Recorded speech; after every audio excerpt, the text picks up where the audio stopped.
বাংলাদেশ মাধ্যমিক শিক্ষক সমিতি সিলেট জেলা ও জকিগঞ্জ উপজেলার সুযোগ্য সভাপতি, আমার অত্যন্ত শ্রদ্ধাভাজন ব্যক্তিত্ব হাফিজ মজুমদার শিক্ষা ট্রাস্টের সম্মানিত পরীক্ষা নিয়ন্ত্রক জনাব কুতুবুদ্দিন স্যার বিশেষ অতিথি হিসাবে উপস্থিত হয়েছেন।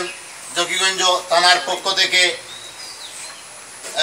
এসআই রাজু আহমদ বিশেষ অতিথি হিসাবে উপস্থিত আছেন, কনস্টেবল নিতেন্দু বাবু এবং অত্র সংস্থার আমার সম্মানিত সহকর্মীবৃন্দ, এলাকার মুরব্বিয়ান, যুবক এবং মা বোনেরা, সকলের প্রতি আমার শ্রেণীমতো সালাম, আদাব এবং শুভেচ্ছা জানিয়ে আমি আমার বক্তব্য শুরু করছি।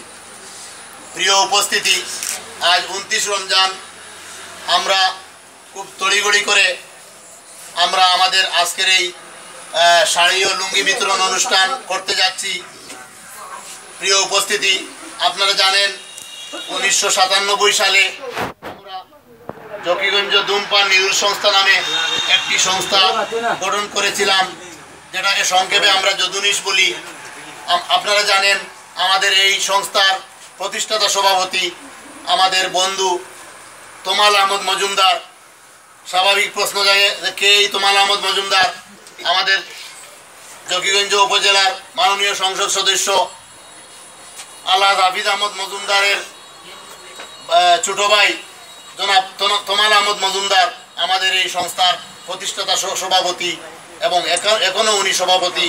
উনি লন্ডনে অবস্থান করছেন, যার কারণে লন্ডন থেকে উনি সার্বিক সহযোগিতা আমাদেরকে দিয়ে যাচ্ছেন।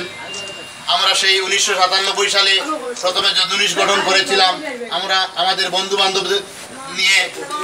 তারপর আমরা আমাদের এই যদুনিশের পরিসর আমরা বৃদ্ধি করে 2000 সালে আমরা এটাকে জাদুনিশে রূপান্তরিত করেছিলাম। জালালাবাদ ধূমপান সমাজ কল্যাণ ধূমপান নিরোধ সংস্থা নামে। তারই ধারাবাহিকতায় আমরা 2003 সালে এটার পরিধি আরও ব্যাপক বৃদ্ধি করেছিলাম এবং আমরা জালালাবাদ সমাজ উন্নয়ন সংস্থা, যেটা বর্তমানে জাসুস নামে পরিচিত, এই নামে 2003 সাল থেকে অদ্যাবধি আমরা কার্যক্রম করে যাচ্ছি। প্রিয় উপস্থিতি, আপনারা শুনলে খুশি হবেন, 2004 সালে আমাদের এই সংস্থাটি রেজিস্ট্রেশন লাভ করেছে। অর্থাৎ আমাদের এই সংস্থাটি